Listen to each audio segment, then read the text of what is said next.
Have you ever had something so delicious that you wished you could keep eating it forever? We live in a society with so much variety, choice, and supply that we could quite easily keep eating for a long time. But is it actually possible, and what would happen to our bodies as we kept eating?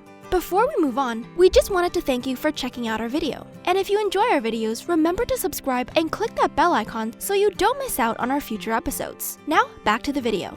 So first off, how much food should you consume? The World Health Organization, whose advice is referenced by most government recommendations, says that the ideal diet consists of about 2,000 to 2,500 calories a day. This should include at least 440 grams or 16 ounces of fruits and vegetables, less than 6 teaspoons of sugar, less than 1 teaspoon of salt, and less than 30% consisting of unsaturated fats. Of course, this will vary between different individuals. Trans fats, such as those found in fast foods and cookies, are not recommended at all for a healthy diet, and the recommendation of 2,000 calories is assuming that your daily activity uses up the same amount of energy. For example, if you live a more sedentary lifestyle, then your consumption should reflect that. Well, how much food do most people eat? The food availability in each country has a major effect on how much a typical citizen eats. People in less wealthy countries can spend up to 80% of their income on food, whereas those in the US will only spend around 10%. This also correlates with the amount consumed. US citizens on average consume around 3,750 calories per day,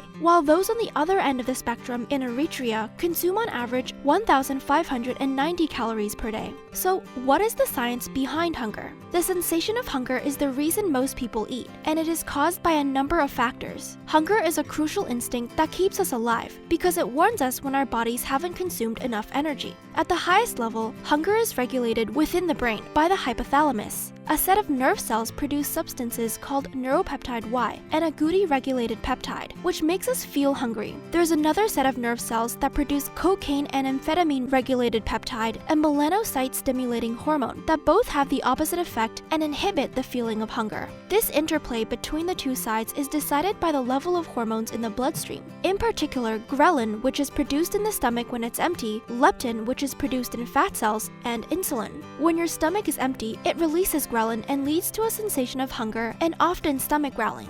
Once you've eaten and your stomach is full, ghrelin production stops, and other chemicals are released to make you feel full and signal that it's time to stop eating. But what if you continue to eat even when you stop feeling hungry? Even if you're sticking to a healthy diet, it doesn't mean that it's safe to eat non-stop. But just because you no longer feel hungry, it doesn't mean that you're completely full either. People eat excessively for a number of reasons. The most obvious consequence of this is that the excess nutrients, particularly if they're from unhealthy foods, are stored as fats and will cause you to gain weight. If you continue to eat beyond this point though, there are far bigger concerns. The body processes all food that you consume, so it's very possible to ingest far too much of a certain substance, which can cause serious side effects. Fish, while healthy in normal amounts, can be bad for your health in large quantities. High concentrations of omega-3, for example, can cause the blood to thin, and high levels of vitamin A can lead to vitamin A toxicity. There's also other chemicals, such as an environmental pollutant known as methylmercury, which will build up in your body over time and acts like a neurological toxin. Healthy vegetables like broccoli, kale, and cabbage can also become dangerous in huge quantities. They contain a chemical called thiocyanate that, when present in large amounts in the body, inhibit the body's ability to absorb iodine. This can lead to hyperthyroidism, which causes weight gain and low energy levels. Even bananas contain potassium,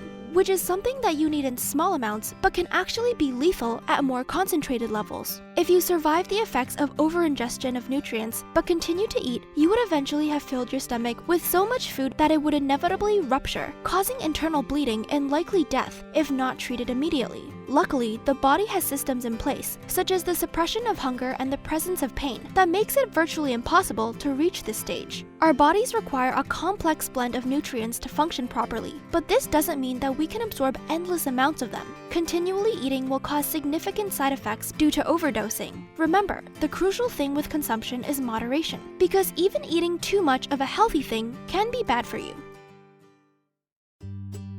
Thanks for watching. We hope you enjoyed this video. Give us a thumbs up or leave a comment below to let us know what you think. See you next time!